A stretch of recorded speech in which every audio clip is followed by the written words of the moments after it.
Dimensional analysis, ठीक है, इसकी बात कर रहे हैं। अगले लेक्चर में हम लोगों ने डायमेंशनल फार्मूला लिखना सीखा था, ठीक है। आज उसी चीज़ को थोड़ा सा और आगे बढ़ा रहे हैं। आज हम क्या करेंगे, एक चार्ट बनाएंगे। यहाँ पे मैं लिखूंगा फिजिकल क्वांटिटी, ठीक है। यहाँ पे मैं लिखूंगा फॉर्मूला, यहाँ पे मैं लिखूंगा डायमेंशनल फॉर्मूला, ठीक है। और यहाँ पे मैं लिखूंगा SI यूनिट। तो सबसे पहली फिजिकल क्वांटिटी जो हम ले रहे हैं वो हम ले रहे हैं डिस्टेंस, ठीक है। तो डिस्टेंस के लिए आपको पता है डिस्टेंस क्या होता है, उस पाथ का लेंथ होता है जिसे आप क्या करते हैं, ट्रेवल करते हैं, ठीक है। तो ये सिंपली क्या है, ये लेंथ है। और आपको पता है हमने बताया था कि अगर लेंथ है तो लेंथ को हम लोग कैपिटल L से रिप्रेजेंट करेंगे। तो इसका डायमेंशनल फॉर्मूला मैं ये लिख देता हूँ, ठीक है। थोड़ा सा और अच्छा करना है तो आप इसे ऐसे भी लिख सकते हैं, m की पावर 0 L t की पावर 0।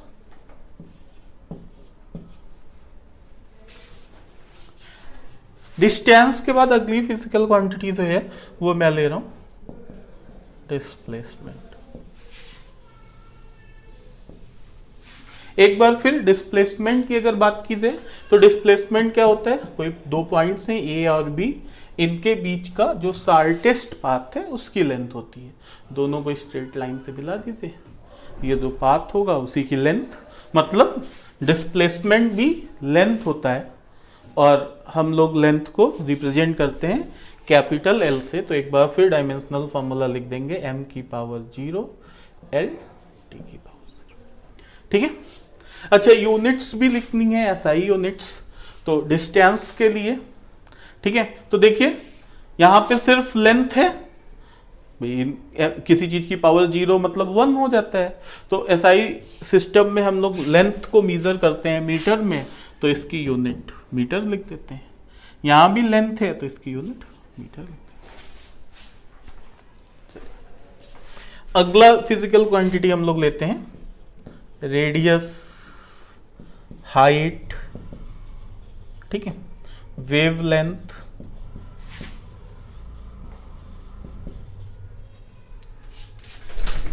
इन सब चीजों को अगर आप ध्यान से देखिए तो ये सब क्या है, ठीक है। रेडियस क्या होता है किसी सर्किल का, सेंटर और सरकमफ्रेंस के बीच का जो है वो डिस्टेंस होता है। हाइट क्या होती है, अर्थ सरफेस से या, ठीक है, किसी रेफरेंस पॉइंट से कोई ऑब्जेक्ट कितनी ऊंचाई पे, ठीक है, ये क्या हो जाएगा, ये हाइट हो जाएगा। वेवलेंथ, अगर हम इसको डिफाइन करना चाहें, ठीक है, तो मीडियम के दो ऐसे पॉइंट्स जो सेम फेज में हो, क्या के उनके बीच का जो डिस्टेंस होगा वो वेवलेंथ कहलाएगा।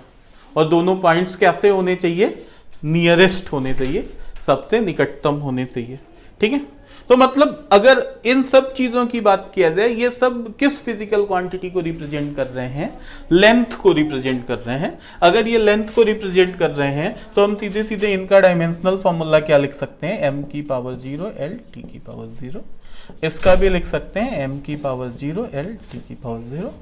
इसका भी लिख सकते हैं m की पावर 0 L t की पावर 0, ठीक है।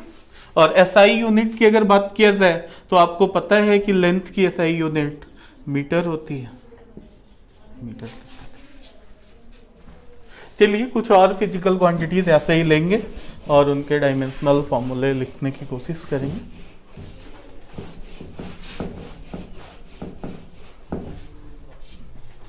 अगली फिजिकल क्वांटिटी हम लेते हैं स्पीड, ठीक है। और स्पीड के लिए हम लोग फॉर्मूला लिखते हैं, स्पीड इक्वल टू डिस्टेंस, ठीक है। तो स्पीड का डायमेंशनल फॉर्मूला हमें निकालना है। डायमेंशनल फॉर्मूला निकालने के लिए कोई भी एक फॉर्मूला स्पीड का जो आपको पता हो उसका यूज कर सकते हैं। ठीक है, कुछ और रूल्स हैं जो थोड़ा सा हम लोग देख लेते हैं। कहीं पे अगर फिजिकल क्वांटिटीज के लिए ऐसे लिखा हुआ हो x equal to A plus B, या फिर लिखा हुआ हो x equal to A minus B. ठीक है, मतलब दो क्वांटिटीज जुड़ रही हैं और एक क्वांटिटी मिल रही है। तो आपको पहले ही बताया ये कब संभव है, ये तभी संभव है जब दोनों सेम फिजिकल क्वांटिटी हो और ऐड करने पे जो रिजल्ट आएगा वो भी सेम फिजिकल क्वांटिटी आएगा। ठीक है, तो अगर ये सेम फिजिकल क्वांटिटीज हैं तो इनका डायमेंशनल फॉर्मूला भी कैसा होगा, सेम होगा। मतलब डायमेंशंस ऑफ ए इक्वल होगा डायमेंशंस ऑफ बी के, और इन दोनों को जोड़ने पे जो रिजल्ट आएगा वो भी सेम फिजिकल क्वांटिटी आएगी। तो इसका मतलब x का डायमेंशन भी वही होगा जो डायमेंशन a का है या फिर b का है। ठीक है, तो इस बात को ध्यान से समझिएगा। दो फिजिकल क्वांटिटीज, ठीक है, हम ऐड कर रहे हैं तो वो कब जुड़ सकती हैं, जब वो केवल सिमिलर फिजिकल क्वांटिटीज हो। मतलब लेंथ के साथ लेंथ ही ऐड कर सकते हैं और रिजल्ट में क्या मिलेगा, लेंथ मिलेगा। तो अगर ये है, ठीक है, इफ देन, अगर ऐसा है तो हम कह सकते हैं डायमेंशंस ऑफ ए इक्वल होगा डायमेंशंस ऑफ बी के, इक्वल होगा डायमेंशंस ऑफ एक्स के। ठीक है, लेकिन अगर ऐसा कहीं मिल रहा है, हम dimensions of A equal to dimensions of B मिल रहा है, तो हम ये नहीं कह सकते कि हम ए और बी को ऐड कर सकते हैं। ठीक है, ये बात आपको क्लियर हो रही होगी कि इसको समझिएगा कि अगर ये लिखा हुआ हो कि dimensions of A equal to dimensions of B, तो आप ये नहीं कह सकते कि ए और बी सिमिलर फिजिकल क्वांटिटीज हैं। ठीक है, दो अलग अलग फिजिकल क्वांटिटीज के डायमेंशनल फॉर्मूले सेम हो सकते हैं, लेकिन अगर ये दोनों ऐड हो रहे हैं, ठीक है, और रिलेशन करेक्ट है, तो ये तभी संभव है जब ये दोनों क्या हो, सेम फिजिकल क्वांटिटी हो। ठीक है, तो ये इस तरीके से हम लोग इसको लर्न कर लेंगे। ऐसे ही अगर कहीं लिखा हुआ है x equal to A into B, तो हम लिखेंगे डायमेंशंस ऑफ x जो होगा वो इक्वल होगा dimensions of a into dimensions of b के। ऐसे ही कहीं हो x equal to a by B, तो आप लिखोगे डायमेंशंस ऑफ x इक्वल होगा dimensions of a upon dimensions of b के। ठीक है, और अगर कहीं लिखा हुआ हो x इक्वल टू a की पावर n, तो लिखोगे डायमेंशंस ऑफ x इक्वल होगा डायमेंशंस ऑफ a की पावर n के। ठीक है, ये कुछ चीजें हैं, दो फिजिकल क्वांटिटीज मल्टीप्लाई हो रही हैं तो उनके डायमेंशंस आपस में मल्टीप्लाई हो जाएंगे। दो फिजिकल क्वांटिटीज डिवाइड हो रही हैं, उनके डायमेंशंस डिवाइड हो जाएंगे। ठीक है, अगर किसी फिजिकल क्वांटिटी के पावर में कोई न्यूमेरिकल वैल्यू है, ठीक है, तो डायमेंशनल फॉर्मूले में भी हम वो पावर लगा देंगे। तो ये कुछ रूल्स हैं जिनको अभी हम लोग इंप्लीमेंट करेंगे। देखिए, जैसे यहां पे, ठीक है, स्पीड का डायमेंशनल फॉर्मूला निकालना है, तो मेरे पास एक सिंपल सा तरीका यह है कि हम स्पीड को क्या करें, जैसा मैंने अगली क्लास में बताया था कि आप क्या कीजिए, फंडामेंटल क्वांटिटीज में ब्रेक कर दीजिए। तो डिस्टेंस क्या है, लेंथ है, और टाइम को तो पता ही है, लेंथ को कैपिटल L लिखते हैं और टाइम को कैपिटल T लिखते हैं। ठीक है, तो अब हमारे पास जो रिलेशन बन जाएगा वो क्या बन जाएगा, dimensions of speed equal to L T की पावर माइनस। ठीक है, तो हम लोग क्या लिख देंगे, स्पीड का डायमेंशनल फॉर्मूला m की पावर 0 L T की पावर -1। SI यूनिट कैसे लिखें, लेंथ जो जिसकी पावर 0 है उसे छोड़ दीजिए, लेंथ की यूनिट मीटर, टाइम की यूनिट सेकेंड। ठीक है, इस तरीके से कर सकते हैं। अच्छा, इसी को हम इस तरीके से भी देखिए देख सकते थे, ठीक है। हम कहते हैं स्पीड जो है वो दो फिजिकल क्वांटिटीज को डिवाइड करके मिल रहा है, तो ये वाला रूल लगा दें। क्या रूल लगा दें कि अगर x equal to a by B है तो डायमेंशन ऑफ x जो होगा वो इक्वल होगा dimension of a upon dimension of b के। तो हम सीधे सीधे ऐसे भी कह सकते थे, dimension of speed equal to dimension of distance upon dimension of time, ठीक है। और डिस्टेंस का डायमेंशन हम पहले से निकाल चुके थे, कितना, l, और टाइम को हम लोग कैपिटल T से लिखते हैं, हमें पता है, ठीक है। तो एक बार फिर हम रिजल्ट लिख देते L T की पावर -1, ठीक है। तो ये डायमेंशनल फॉर्मूला हमें मिल जाता। चलिए, ये वाला जो तरीका है, ये तरीका हम तभी यूज कर सकते हैं जब कई सारी फिजिकल क्वांटिटीज के हम डायमेंशनल फार्मूले याद करके रखे हुए हैं। भाई डिस्टेंस का अगर हमें लर्न था तो हमने यूज करके निकाल लिया, ठीक है। स्पीड के बाद अगली फिजिकल क्वांटिटी जो हम लेंगे वो वेलोसिटी। वेलोसिटी को हम क्या कर सकते हैं, क्या लिख सकते हैं,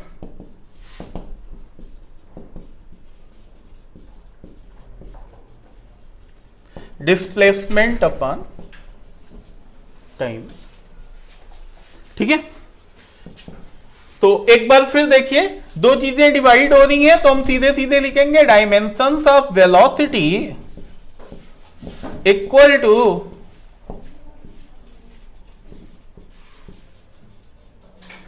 dimensions of displacement upon dimensions of time, ठीक है। इसको लिख देंगे L, डिस्प्लेसमेंट का तो L आया था, टाइम का T होता है। एक बार फिर क्या मिल जाएगा, L T की पावर -1।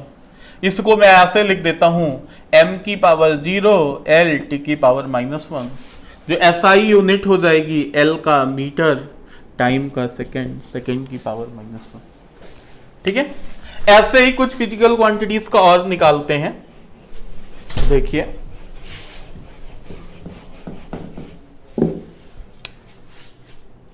एक्सीलरेशन, ठीक है। तो एक्सीलरेशन को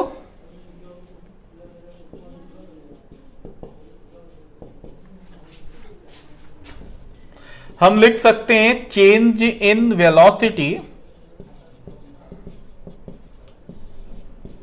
अपॉन टाइम टेकन, ठीक है। तो डायमेंशनल फॉर्मूला ऑफ एक्सीलरेशन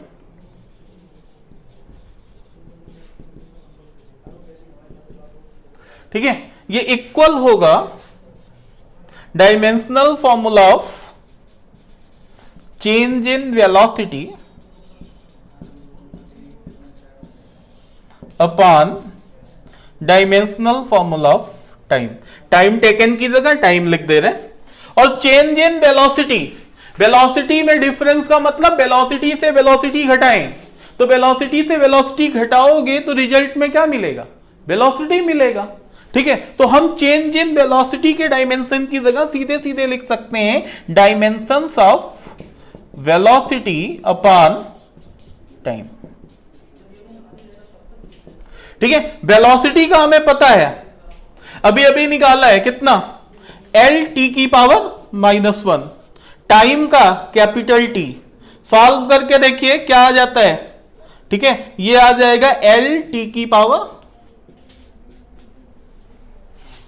-2, ठीक है। तो एक्सीलरेशन का हम लोग क्या लिख देंगे, हम लोग लिख देंगे डायमेंशनल फॉर्मूला होगा L T की पावर -2, ठीक है। या फिर थोड़ा सा अच्छा कर देते हैं, M की पावर 0 L T की पावर -2, यूनिट क्या हो जाएगा, जिसकी पावर 0 है उसको तो कुछ नहीं करेंगे, लेंथ का मीटर लिख देंगे, टाइम का सेकंड लिख देंगे, ठीक है। ये बन जाएगा। ऐसे ही आप और भी फिजिकल क्वांटिटीज का निकाल सकते हैं, ठीक है। फोर्स का मैंने निकाल दिया था, तो एक दो मैं और आपको निकाल के दिखा रहा हूं, ठीक है, बाकी आप निकाल लेंगे। एरिया, ठीक है। अब एरिया के लिए देखिए, एरिया के लिए कोई भी एरिया का जो फॉर्मूला आप पढ़े हैं कोई भी यूज कर लीजिए, ठीक है। तो मैं यहां पे यूज करता हूं एरिया ऑफ स्क्वायर, ठीक है। तो ये क्या हो जाएगा, ये हो जाएगा साइड इंटू, तो एरिया ऑफ स्क्वायर हो जाएगा side into side.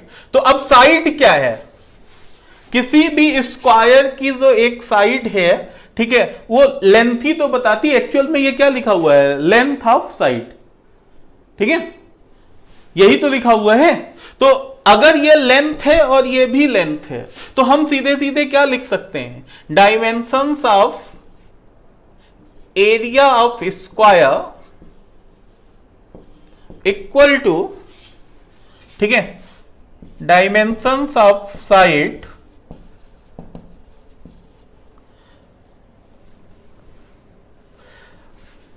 Into dimensions of side.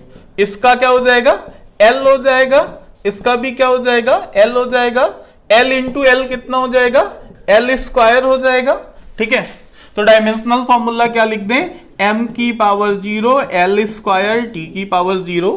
SI unit क्या लिख दें, मीटर का स्क्वायर, ठीक है।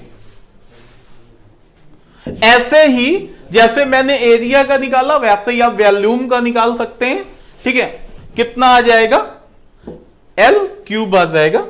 तो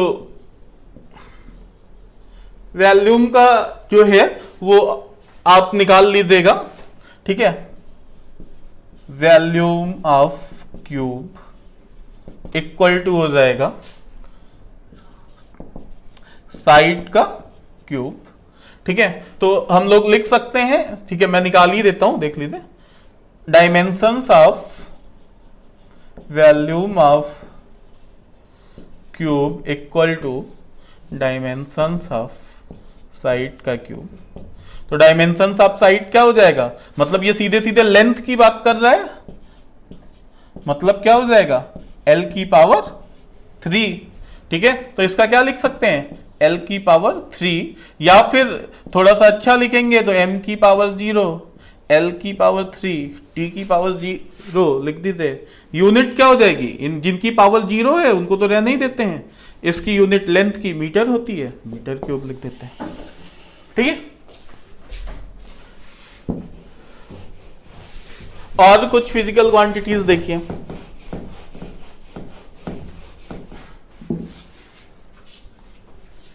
इसके बाद हम लोग जो है वो बात करते हैं प्रेशर की। तो प्रेशर का हम फॉर्मूला लिख सकते हैं फोर्स अपॉन एरिया, ठीक है। तो डायमेंशनल फॉर्मूला ऑफ प्रेशर क्या हो जाएगा, वो हो जाएगा dimensional formula of force upon dimensional formula of area.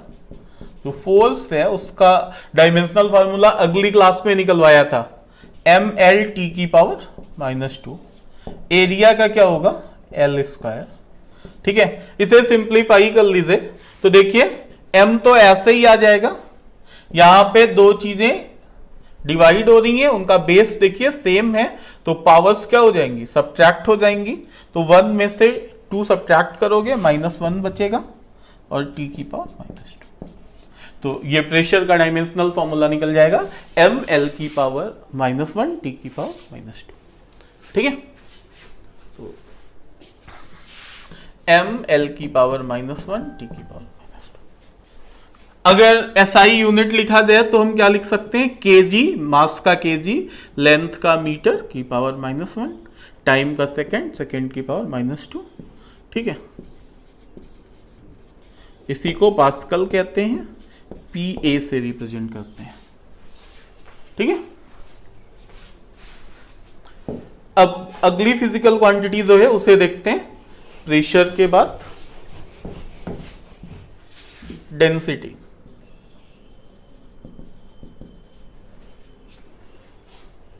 ठीक है, इसको रो से रिप्रेजेंट करते हैं, rho equal to mass by value.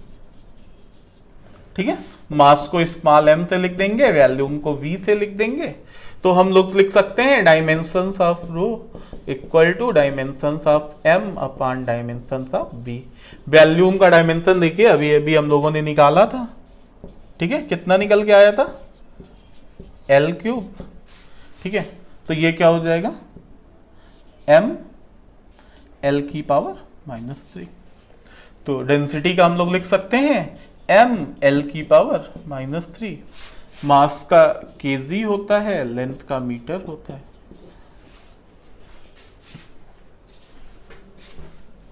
तो इस तरीके से हमने SI यूनिट लिख लिया। अगली फिजिकल क्वांटिटी लेते हैं, काइनेटिक एनर्जी। ठीक है, बेसिकली K से रिप्रेजेंट करेंगे, कहीं कहीं E से भी रिप्रेजेंट किया जाएगा, कहीं कहीं KE से रिप्रेजेंट करता हुआ आपको मिलेगा। इसका फॉर्मूला हो जाएगा हाफ m v स्क्वायर, जहां पे v वेलोसिटी है, m जो है वो मास है। ठीक है, तो डायमेंशनल फॉर्मूला ऑफ K क्या हो जाएगा, देखिए ये कांस्टेंट है 1/2 और न्यूमेरिकल वैल्यू है। ठीक है, तो जनरली जब कोई न्यूमेरिकल वैल्यू आती है तो हम सीधे सीधे कह देते हैं कि ये डायमेंशन लेस है, इसका कोई डायमेंशन नहीं होगा। ठीक है, यहां पे m लिख दिए, यहां पे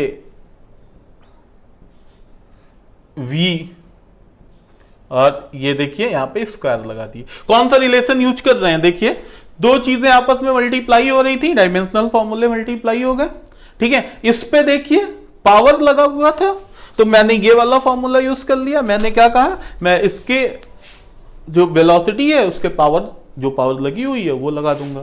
तो dimensions of K equal to हो जाएगा, ठीक है, मास का dimensional formula capital M, velocity का कितना होता है L⁻⁻1, स्क्वायर लगा हुआ है, तो ये क्या हो जाएगा, ये m हो जाएगा, ये L स्क्वायर हो जाएगा, ये T⁻⁻2 हो जाएगा। ठीक है, तो ये बन जाएगा m L स्क्वायर T⁻⁻2। ठीक है, तो डायमेंशनल फॉर्मूला हम क्या लिख सकते हैं, m L स्क्वायर T⁻⁻2। ठीक है, अगर यूनिट की बात किया जाए तो मास का kg, लेंथ का मीटर। ठीक है, तो मीटर का स्क्वायर हो जाएगा, पावर लगा हुआ है, टाइम का सेकंड, सेकंड की पावर -2। ठीक है, इसी को हम लोग जूल भी कहते हैं और कैपिटल जी। यहां पे आपको ये बात समझनी चाहिए कि एसआई सिस्टम में कुछ डेराइव्ड क्वांटिटीज भी ऐसी हैं जिनको एक स्पेशल यूनिट्स दी गई हैं, जैसे काइनेटिक एनर्जी का हम लोगों ने क्या लिख दिया, जूल। प्रेशर का भी क्या लिख दिया था, पास्कल। ठीक है,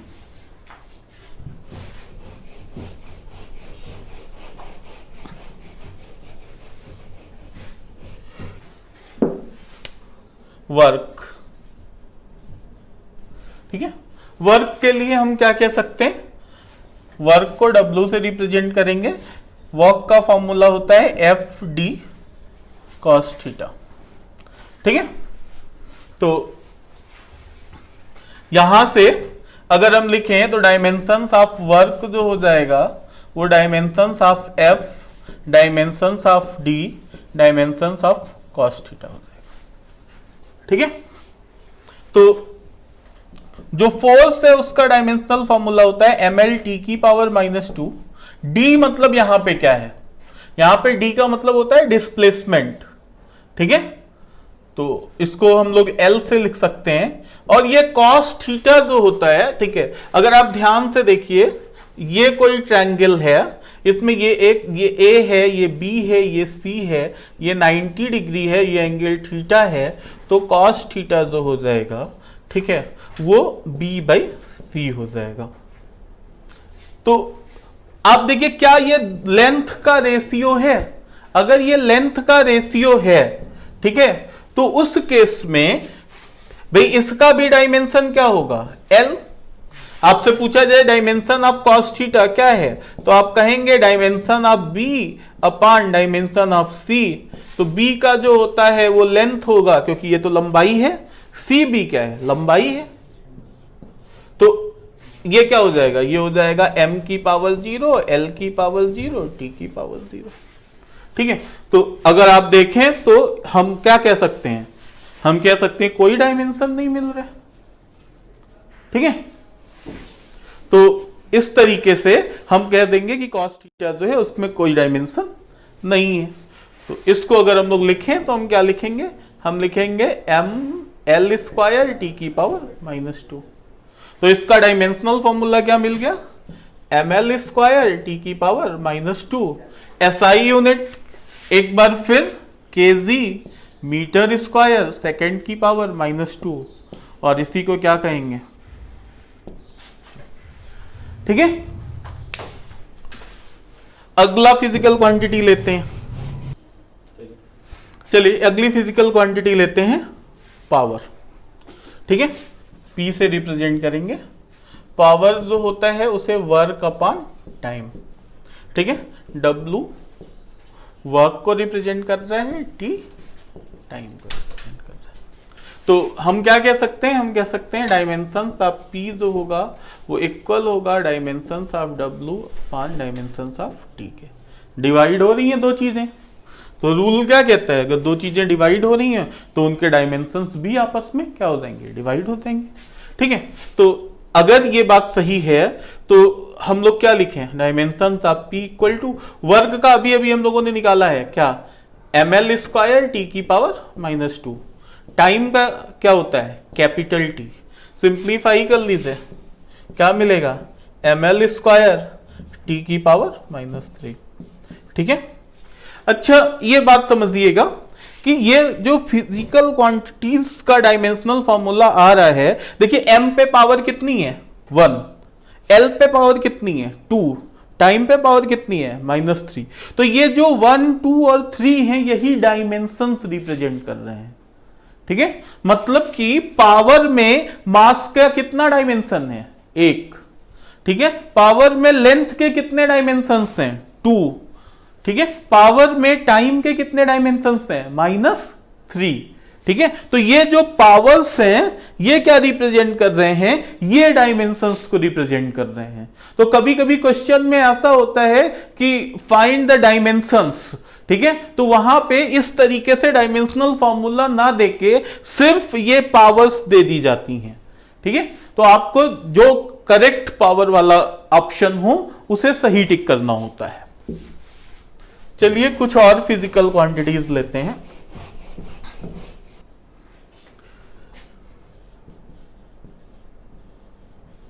एंगुलर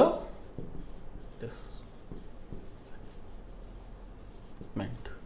ठीक है, एंगुलर डिस्प्लेसमेंट थीटा से रिप्रेजेंट करते हैं। ठीक है, अब ऐसे समझिए कि मान लीजिए कि ये कोई ये सर्किल है, इसका ये सेंटर है, कोई ऑब्जेक्ट यहां पे था t = 0 पे। ठीक है, ये मेरी रेफरेंस लाइन है, और ऑब्जेक्ट t = t1 समय पे यहां पे पहुंच गया, a से चला और b पे पहुंच गया। ठीक है, तो अगर मैं इसे इस तरीके से मिला दूं तो ये एंगल जो थीटा है ये क्या रिप्रेजेंट कर रहा है, ये रिप्रेजेंट कर रहा है इस पार्टिकल का एंगुलर डिस्प्लेसमेंट। ठीक है, पार्टिकल का एंगुलर डिस्प्लेसमेंट क्या है, वो ये एंगल थीटा रिप्रेजेंट कर रहा है। तो अब आप देखिए थीटा एक्चुअल में होगा क्या, थीटा जो होगा वो आर्क अपॉन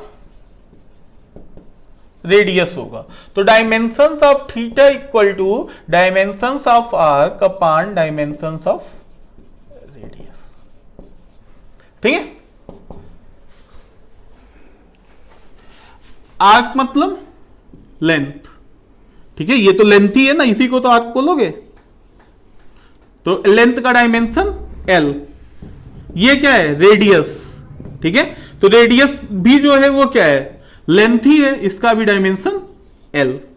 ठीक है, तो अगर आप देखिए तो रिजल्ट क्या आ जाएगा, m की पावर 0, l की पावर 0, t की पावर 0, ठीक है, ऐसा आ जाएगा भाई।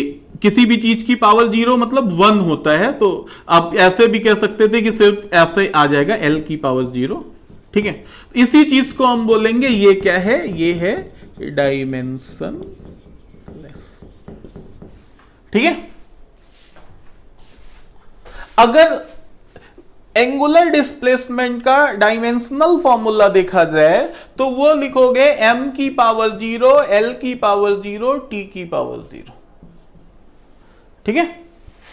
और इसकी SI यूनिट लिखी जाए तो अभी तक जो रूल बताया गया उसके अकॉर्डिंग लिखते तो कहते कि इसको तो कोई यूनिट नहीं होनी चाहिए, ये यूनिटलेस होना चाहिए, ठीक है। लेकिन ये यूनिटलेस नहीं है, इसको यूनिट दिया गया है, कितना दिया गया है, रेडियन। क्या यूनिट दी गई, रेडियन, ठीक है। तो ये जो एंगुलर डिस्प्लेसमेंट है वो क्या है, वो डायमेंशनलेस है लेकिन यूनिटलेस नहीं है, ठीक है। तो यहीं पे लिख लीजिए, ठीक है, यहां से प्लेन एंगल और सॉलिड एंगल, ये दो फिजिकल क्वांटिटीज हैं, ठीक है। ये क्या होती हैं, ये डायमेंशन लेस होती हैं, ठीक है, लेकिन यूनिट लेस नहीं होती हैं। डायमेंशन लेस सही है, ठीक है, यूनिट लेस गलत है, ये यूनिट लेस नहीं होती हैं, ठीक है, इनकी यूनिट होती है।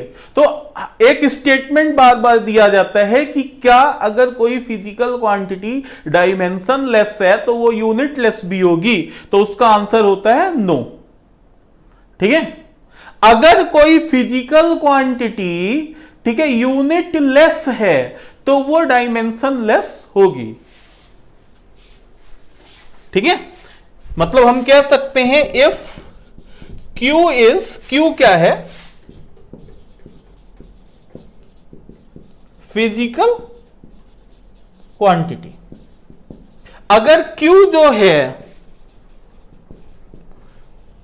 यूनिटलेस है तो वो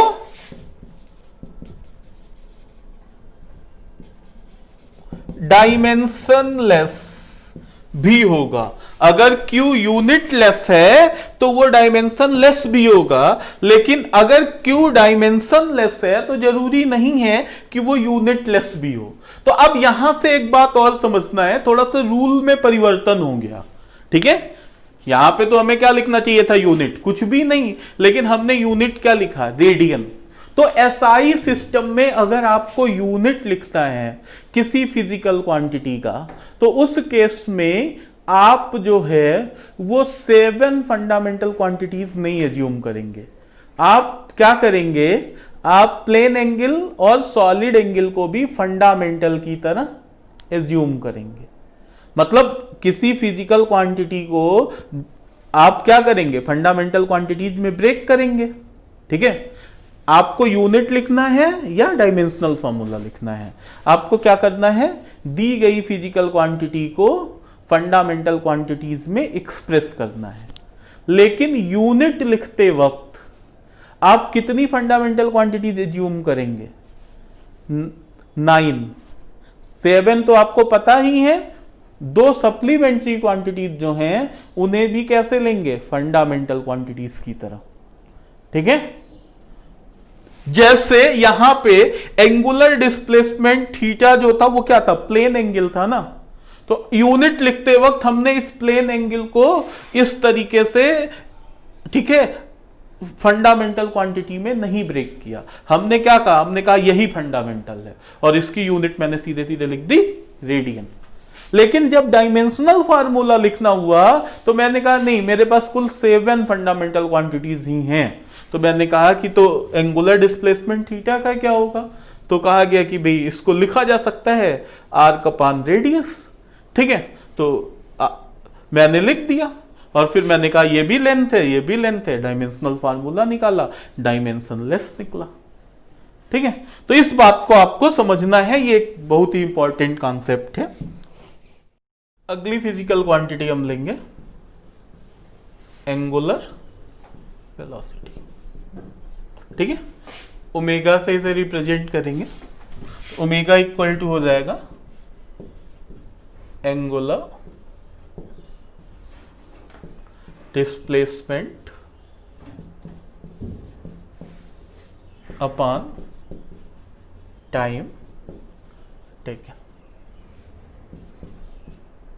ठीक है। तो डायमेंशनल फॉर्मूला ऑफ ओमेगा क्या हो जाएगा, dimensional formula of theta upon dimensional formula of T. दो चीजें डिवाइड हो रही हैं, डायमेंशंस भी आपस में डिवाइड हो जाएंगे। तो अभी अभी हम लोगों ने क्या किया था, एंगुलर डिस्प्लेसमेंट का डायमेंशनल फॉर्मूला निकाला था, ठीक है। तो ये क्या हो जाएगा, m की पावर 0, l की पावर 0, t की पावर 0, और टाइम का कैपिटल T सिंप्लीफाई कीजिए, लिखेंगे m की पावर 0, l की पावर 0, t की पावर -1, ठीक है। t ऊपर जाएगा -1 हो जाएगा। अब देखिए जब यूनिट लिखेंगे, ठीक है, तो यूनिट में हम यहीं से यूनिट लिख देंगे। यूनिट क्या लिखेंगे, रेडियन पर सेकेंड, ठीक है। ये SI यूनिट है और डायमेंशनल फॉर्मूला मैंने आपको निकाल के दिखा दिया। ऐसे ही एक और फिजिकल क्वांटिटी लेते हैं हम लोग, एंगुलर एक्सीलरेशन, ठीक है।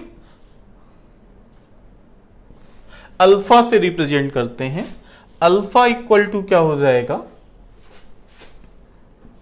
Delta omega by delta T, change in angular velocity upon time interval. तो डायमेंशनल फॉर्मूला अल्फा का क्या हो जाएगा, dimensional formula of delta omega upon dimensional formula delta T, ठीक है। तो चेंज इन एंगुलर वेलोसिटी मतलब एंगुलर वेलोसिटी से एंगुलर वेलोसिटी घटाएंगे, रिजल्ट में एंगुलर वेलोसिटी मिलेगा। डायमेंशनल फॉर्मूला आपने अभी अभी निकाला है, देखिए यहां पे कितना आता है, m की पावर 0, l की पावर 0, t की पावर -1, और टाइम इंटरवल मतलब टाइम में डिफरेंस, तो टाइम से टाइम घटाओगे तो रिजल्ट में टाइम आएगा। इसका क्या हो जाएगा, इसका हो जाएगा m की पावर 0, l की पावर 0, t। डायमेंशनल फॉर्मूला क्या लिख सकते हैं, लिख सकते हैं m की पावर 0, l की पावर 0, t की पावर -2। अच्छा, जब यूनिट लिखनी होगी तो एक बार फिर देखिए, ठीक है, यूनिट जो है वो यहीं से लिख देंगे। क्यों, क्योंकि यहां पे सप्लीमेंट्री क्वांटिटी जो है वो इन्वॉल्व है, ठीक है। तो यहां से क्या हो जाएगा, रेडियन पर सेकेंड अपॉन सेकेंड, तो क्या यूनिट बन जाएगी, रेडियन पर सेकेंड स्क्वायर, ठीक है। ये SI यूनिट हो जाएगी। अब जो है वो कुछ फिजिकल क्वांटिटीज हम लोग और ले रहे हैं, देखिए, ठीक है। अगली फिजिकल क्वांटिटी हम लोग लेते हैं चार्ज, ठीक है, Q से रिप्रेजेंट करेंगे। तो देखिए हम लोगों ने पढ़ा है Q इक्वल टू IT, तो डायमेंशंस ऑफ Q क्या हो जाएगा, दो चीजें मल्टीप्लाई हो रही हैं, दोनों के डायमेंशनल फॉर्मूले भी मल्टीप्लाई हो जाएंगे, ठीक है। तो I जो है वो करंट, तो करंट को हम लोग कैपिटल I या कैपिटल A से रिप्रेजेंट करते हैं, तो मैं यहां पे कैपिटल A से रिप्रेजेंट कर रहा हूं। टाइम को कैपिटल T से रिप्रेजेंट करते हैं, तो ये हो जाएगा AT। थोड़ा सा और अच्छे से लिखा जाए तो m की पावर 0, l की पावर 0, t a। तो ये चार्ज का जो है वो डायमेंशनल फॉर्मूला हो जाएगा। इसी तरीके से आप कई सारी फिजिकल क्वांटिटीज का डायमेंशनल फॉर्मूला निकाल सकते हैं, ठीक है।